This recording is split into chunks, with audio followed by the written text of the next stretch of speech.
Hola chicos y chicas, Ranta aquí de nuevo. Estoy como un niño pequeño. Me siento como... ¿Cómo expresarlo? Como una quinceañera en el día de su primera cita. Estoy... ¡Ay! Nerviosillo. Es básicamente porque las opiniones las había dejado apartadas durante un tiempo y recuperarlas es bastante emocionante. Te sube la adrenalina. A mí me gusta mucho dar las opiniones y eso es lo que vamos a hacer en esta sección. Voy a procurar intentar recuperarla y hacerla de forma constante. Ya tengo bastantes temas en la recámara preparados, pero como siempre digo, me gusta saber los temas que vosotros proponéis. Luego al final os explicaré cómo podéis mandar vuestros temas que queréis que hablemos y que discutamos y todo eso. Bueno, vamos para allá. Antes de nada, como siempre voy a decir, estas son mis opiniones. No tienen por qué ser las mismas que las vuestras e incluso pueden estar totalmente equivocadas. Yo soy humano como cualquier otra persona. Recordad que tenéis los comentarios para poder dar vuestra opinión y me encanta cuando lo hacéis, ya que así podemos generar debate. Lo único que os tengo que pedir es que mostréis educación y respeto, y yo siempre aceptaré cualquier tipo de crítica y cualquier tipo de opinión. Bueno, vamos para allá. Este es un tema un poco complicado, porque mucha gente, además esto lo estamos viendo desde hace varios años, aunque quizás actualmente está atacando un sector que a mí personalmente me choca un poco, pero muchas veces habréis oído, no, este juego no es un juego, o mucha gente lo dice, este juego no es un juego por esto, por aquello. Hay gente que utiliza, a ver qué expresiones he oído. Este juego no es un juego, es una experiencia visual, es un tal, es un cual. Mira, vale.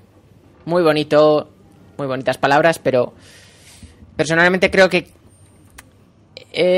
ese tipo de opiniones vienen dadas desde otra dirección.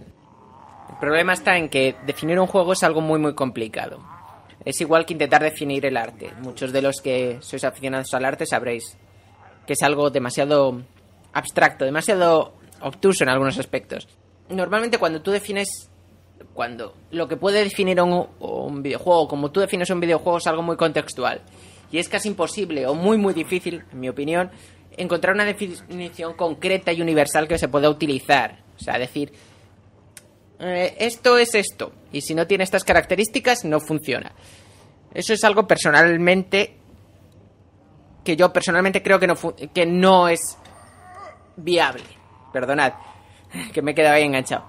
El problema viene porque si tú expandes mucho esa expresión, o sea, si la permites que se incluyan en esa definición en la que tienes que incluir todos los tipos de juegos, la tienes que expandir mucho, y entonces si la expandes demasiado empiezas a incluir cosas que no son juegos. Claramente no son juegos, lo incluyes dentro de ello. A ver, por ejemplo, expresiones que he oído que claramente son erróneas. Por ejemplo, los juegos son sistemas interactivos. Es una expresión correcta, es cierto que están incluidos en los juegos, pero acabas de incluir cualquier tipo de sistema con interacción. Y lo acabas de considerar un juego, y lógicamente eso no es verdad. Si pensamos, bueno, pues vamos a definirlo de otra forma. Es un software interactivo usado para divertirse.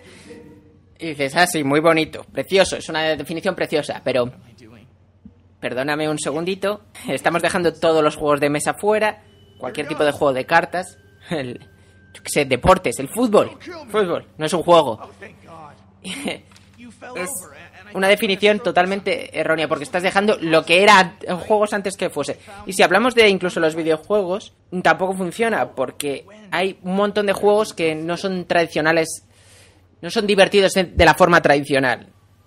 Jugar a juegos como Amnesia o jugar juegos como Dark Souls no son divertidos, aunque ya sé que eso me va a crear un poco de polémica por muchos cuando hablemos de ello, pero creo que entendéis más o menos el concepto que estoy manejando. Yo no soy... Esto lo estáis viendo, yo esto lo comento de forma natural en base a un análisis que he hecho, unos textos que tengo aquí para una lista de cosas que quiero mencionar, pero prefiero hablarlo así de forma cotidiana. No saco ningún tipo de texto de libros ni nada por el estilo, pero sí que es cierto que leo bastantes. Centrados en videojuegos, quiero decir.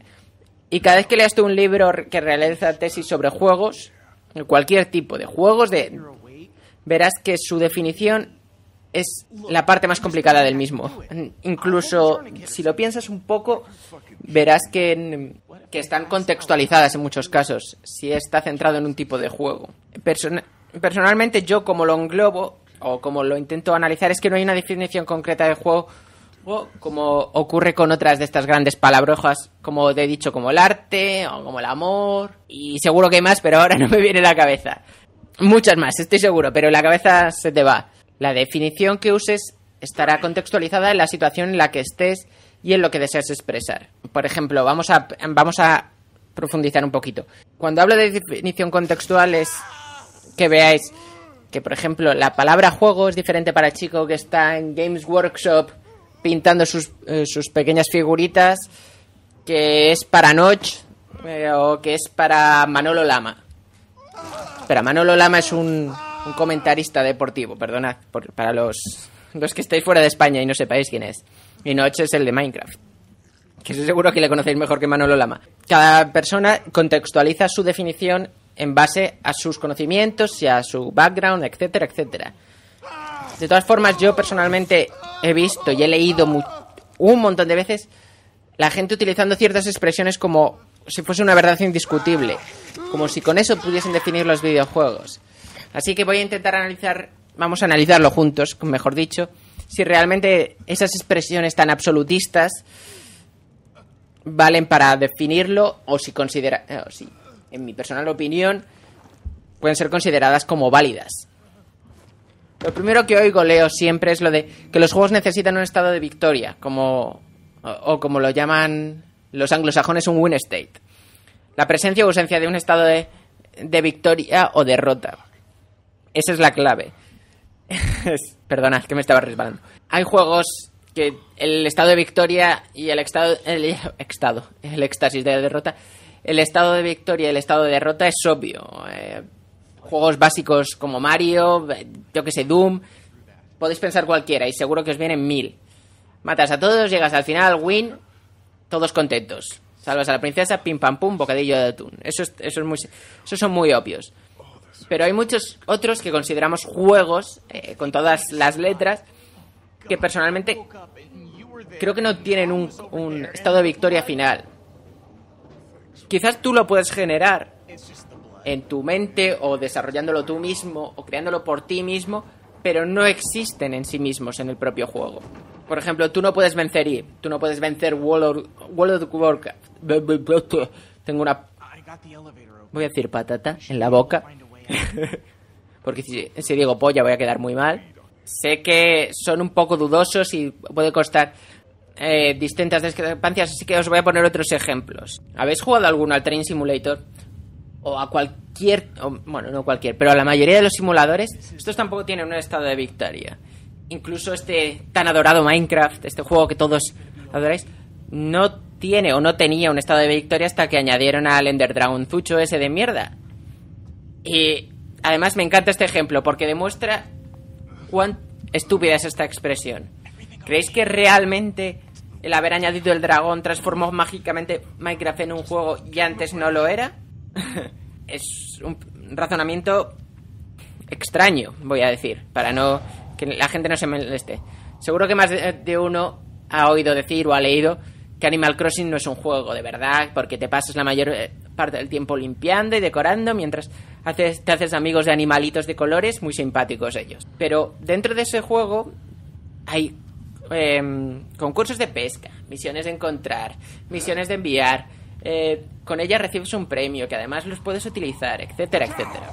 Y es curioso que con Animal Crossing no se ha considerado un juego, mientras que cuando tú juegas a Skyrim todo el mundo lo considera, todo el mundo le parece un juegazo. Pensemos que ambos tienen perdonad, que me he quedado ahí trabado. Pensemos que ambos tienen un mundo abierto donde tienes un montón de submisiones que realizar, y con ellos consigues nuevos objetos. Las misiones incluso se parecen en muchos casos. Si alguien ahora me intenta justificar, oye, pero Ran, si quieres en Skyrim tú tienes tu historia principal. Entonces yo voy a responderte, ya te respondo desde aquí. Pero amigo suscriptor, Entonces me quieres decir que si quitásemos la historia principal de Skyrim, ¿dejaría de ser un juego? ¿De verdad? Venga, estamos entre amigos. Un ejemplo que me gusta también mucho es el Half-Life. El Half-Life es genial, vale, como ejemplo, porque personalmente creo que no hay un estado de victoria en ese juego. Hay un final de contenido, por supuesto, eso no lo vamos a negar, pero no hay nada dentro del juego que te declare una victoria en sí misma. Puedes tirarte la estación del principio hasta el fin de los días y esa forma de juego es tan correcta como completar el juego mismo. Obviamente esto es una exageración, para que lo comprendáis. Sé que cuando tú vas progresando en el juego recibes estados de victoria artificiales o indirectos, para llamarlos de alguna forma, pues mediante más cantidad de la propia historia, nuevas mecánicas, etcétera, etcétera. Mientras que si te sientes en la estación es literalmente el juego más aburrido del mundo. Pero lo mismo podríamos decir de The Walking Dead. No progresar la historia es aburrido, mientras que si la sigues, recibes la victoria implícita de nuevos contenidos, del desarrollo de la historia misma. Si lo pensáis, fijaros que no hay tanta diferencia entre estos dos juegos, entre los que estamos hablando. Ambos son juegos lineales que se desarrollan mediante una historia. Su desarrollo está centrado alrededor de dicha historia. Si tú no realizas tus acciones de forma apropiada, la narrativa se termina porque el protagonista muere. Muere de formas diferentes, por supuesto, pero muere. En ambos casos, los desarrolladores no quieren que ese sea el final, porque quieren que sigas desenvolviendo dicha historia que está en el propio juego. Y en ambos casos apareces cerca de muy cerca de donde muriste, para que intentes hacerlo de nuevo y conseguir seguir desarrollando dicha historia. Ahora seguro que hay por aquí alguno en los comentarios que se le está hinchando la vena, o le duele dar el culo de lo apretado que lo tiene, y me estará gritando en los comentarios, pero uno de los juegos tiene mecánicas más profundas que el otro. Clac, clac, clac, clac, clac, clac. Escribiendo con unas uñas muy largas, por eso es una clac, clac, clac, clac, clac. O en una máquina de escribir, me va a enviar una carta. Esta es otra de las frases típicas, la de que se asume que un juego debe enfatizar en gran manera la interacción en el mismo. Por ejemplo, mucha gente dice que Proteus, de hecho creo que pondré el gameplay de Proteus porque alguno de no lo conoceréis. No es un juego porque lo único que hace es caminar de un lado a otro. O por ejemplo el otro juego era Dysphoria, ese es aún más raro, no lo pongo porque os va a aburrir. No es un juego porque es solo un montón de mecánicas simples puestas juntas. Si antes estábamos en un área un poco borrosa porque puede ser un poco complicado relativamente saber si un juego tiene o no tiene estado de victoria, preparaos, apretad los cinturones porque ahora entramos, vamos, en la niebla de Londres. Esto sí que va a estar borroso. Pero ¿cuál es el baremo o el patrón para medir cuándo es un juego lo suficientemente profundo en sus interacciones, en la profundidad de las mismas o la complejidad de las mecánicas? Si lo que define un juego es su profundidad y complejidad, entonces ahora han dejado de ser juegos algunos de los juegos, valga la redundancia, como las carreras de caballos mecánicas. A lo mejor ninguno de vosotros lo conoce, donde solo es un tipo de carreras donde que solo metiendo monedas, dinero, puedes hacer que el caballo avance más rápido. Perdona. O las propias tragaperras, que la única mecánica es meter una moneda y tirar de una palanca. Parezco un ludópata aquí hablando solo de este tipo de juegos. He elegido este último ejemplo en particular. Iba a decir los dos, pero vamos a decir este último en particular, porque por ley esas máquinas son consideradas juegos. Por favor, no me discutáis que estos no son juegos, porque hasta la propia palabra ludopatía tiene la palabra juego en ella, por Dios. Vamos, si lo pensamos, incluso juegos más clásicos de mesa donde no tienes ningún tipo de control real, solo tirar los dados o revelar las cartas, son considerados juegos, y si los eliminásemos esos ya no serían juegos. Mirad qué ridiculez. Muchos de los que estáis escuchando seguro que sois aficionados al arte, así que habréis visto más de 1.000.000 de veces cómo muchos artistas siempre están empujando los límites de lo que es y no es arte en su medio determinado. Por ejemplo, dejar un cuadro solo con un montón de manchas, o incluso totalmente blanco, ponerlo en un marco y que esté en una galería. Arrancar un urinario y ponerlo como una escultura. O crear una pieza musical donde el artista no hace ningún sonido, no hace nada. Todos estos casos se han llegado a considerar parte de dicho medio o incluso arte. Y volvemos a lo mismo. Puede ser mejor o peor. Puede que no sea para nada de tu gusto o tus intereses, pero son parte del mismo. Son consideradas parte como tal.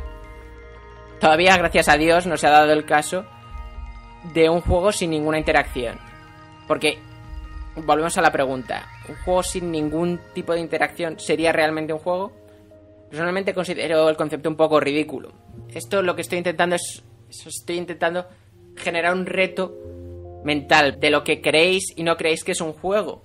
Pero habéis comprendido con los ejemplos anteriores lo que ocurre con los medios que crecen y evolucionan, que siempre hay gente que está intentando empujar los límites de los mismos, encontrar nuevos caminos, nuevas maneras, y eso son lo que han hecho toda esa gente, y cuanto más se hace eso, más profundos y más ricos son dichos medios. Por eso personalmente me choca tanto cuando, habiendo tantas pruebas de juegos con poca interacción desde el inicio de los tiempos han sido considerados juegos, cómo la gente puede ser tan rotunda y llenarse la boca diciendo que Proteus no es un juego porque no se hace nada, cuando realmente dicho juego es que ni de coña ese es el caso. Al igual que con los directores de cines que cortan secuencias de forma más rápida o más lentas para crear ciertas reacciones, al igual lo hacen los creadores de los videojuegos. Simplemente porque no estés interactuando en gran medida, simplemente estés interactuando de una forma mínima, no significa que no estés interactuando con el juego. Simplemente estás siendo desarrollado a un ritmo diferente. Nadie ha dicho nunca que no estés jugando al escondite a inglés. No sé si lo conoceréis ese juego. Porque estés parado cuando uno se gira, ¿sabes? El 1, 2, 3, el escondite inglés, no sé si alguno habréis jugado. No se considera que un portero de fútbol no está jugando al fútbol porque no le ha llegado ningún balón a él durante todo el partido. La realidad es que la interacción es el alma y el corazón de los juegos, sin duda. Yo eso no lo voy a negar. Pero esta misma tiene sus altibajos y están bien medidos. Y eso pasa en la mayoría de los juegos. Hay partes con alta actividad y partes donde el jugador tiene una interactividad mínima o nula. Por eso no soy de los que simplemente descartan The Walking Dead o Proteus como juegos porque no tienen tanta interacción. Que The Walking Dead esté desarrollado con momentos bajos no hace que las escenas frenéticas te enganchen menos o tengas menos interacción, una interacción menos profunda cuando vienen estas. Es más, dicho desarrollo enfatiza aún más el desarrollo de la historia, ya que los altibajos son una parte clave en la historia misma del juego. Incluso se desarrolla alrededor de ello. Y ya, volviendo a Proteus, con sus limitadas mecánicas, es algo totalmente intencional. El juego está desarrollado para que experimentes la isla de forma hablo como mi amigo el cubano. Para que experimentes la isla de forma visual y auditiva y observes cómo evoluciona a lo largo del tiempo. El desarrollador no quiere que te preocupes en conseguir madera para el invierno o matar a los monstruos para subir de nivel. Ese no es su objetivo. Es un juego de observación y tu reacción emocional a eso que estás observando. Obviamente es una interacción mucho más profunda, más mental y más personal, por así decirlo, que el simple mata-mata a todos los que hay en la pantalla y siguiente nivel. Pero no por ello lo hace inferior, es simplemente diferente. La interacción es el corazón de los juegos. Eso no lo niego, lo repito, que quede claro. Para los llorones que intentan rebuscar en mis palabras. Eso no lo estoy quitando por ningún lado. Pero enfadarte con un juego porque no tiene muchas mecánicas es como enfadarte con una canción porque no tiene muchas notas. Puede que no te guste su estilo minimalista, eso depende de cada uno, pero eso no hace que esto deje de ser una canción. No lo impide. Es lo mismo que si un juego no tiene suficiente interacción para tu gusto, no hace que este deje de ser un juego. ¿Comprendéis? Otra cosa que he oído muchas veces es: los juegos deben ser divertidos. Ya lo dije y lo repito, no hay ninguna definición que incluya eso de diversión. Supongo que muchos lo sabéis, lo de la diversión es un término totalmente subjetivo y lo que a uno le parece súper divertido, a otro le puede parecer aburridísimo. Y personalmente, esto ya es lo que yo creo, si está incluido en tu definición lo de la diversión, es una definición muy personal y muy exclusiva para ti.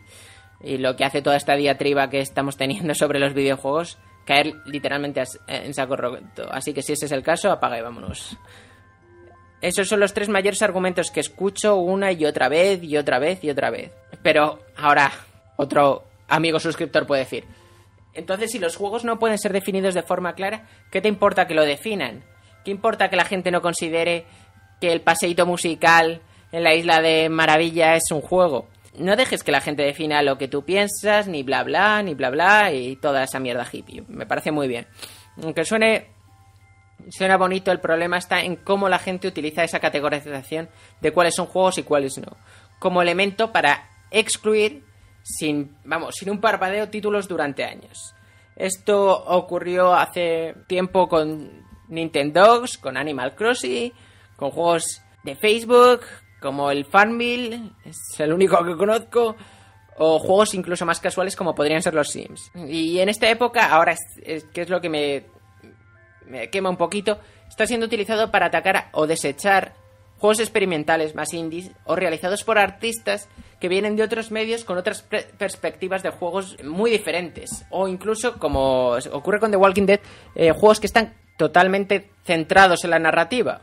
Este debate sobre qué es o no es un juego no es semántico, sino cultural. Al menos esa siempre ha sido mi opinión. Cuando la gente dice que Nintendogs no es un juego, ellos no lo están excluyendo como una idea esencial platónica. Cuando hablo de idea esencial platónica estoy hablando de las ideas de Platón, no de la expresión, digamos.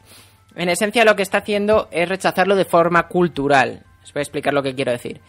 Ellos, como jugadores, lo rechazan porque saben lo que es un juego y ese juego no es lo que ellos quieren que sean los juegos. No quieren categorizarlo dentro del mismo paquete. Como os dije, el significado de un juego al final es muy, muy contextual. Ya no es por lo que hace o deja de hacer un juego.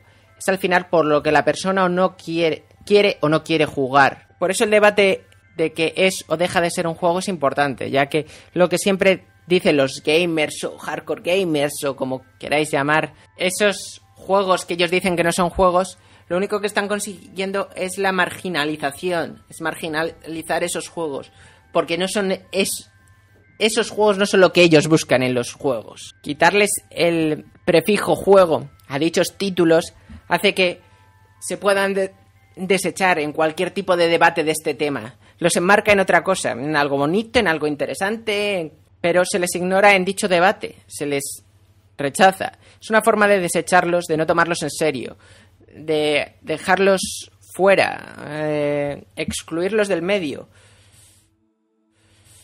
Excluir del medio nuevas formas de jugar, nuevas voces en este tema que a tantos de nosotros nos apasiona.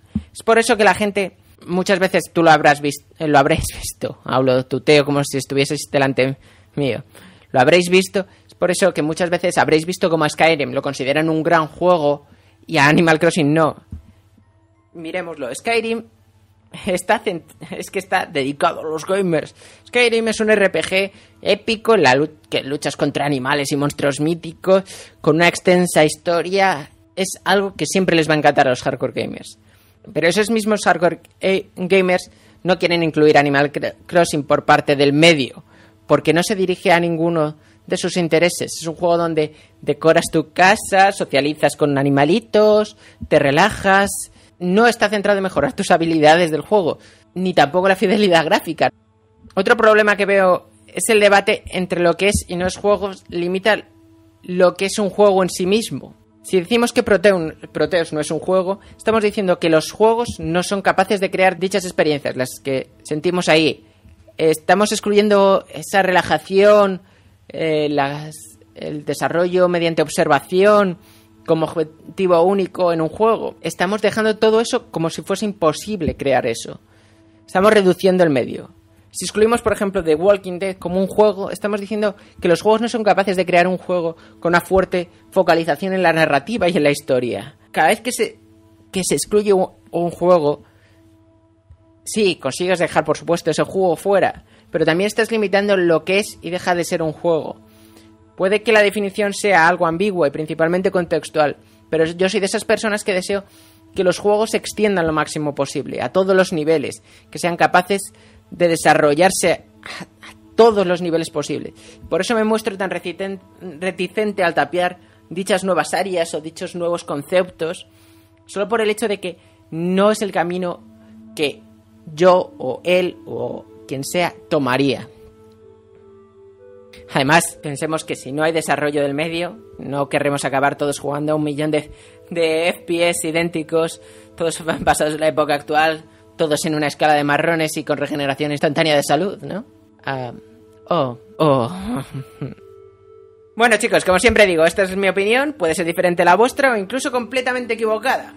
Estaré encantado de leer vuestras opiniones en los comentarios del tema y hablar con vosotros allí. Si queréis proponer algún tema o pregunta sobre el mundo de los videojuegos, podéis mandarnos mensajes a través de Facebook, los mensajes privados. Yo los leeré todos y procuraré responder a todos los que tengan chicha para pinchar, como se dice por aquí, por España. No olvidéis darle a me gusta de favoritos. Un saludo desde G40. Rant, fuera.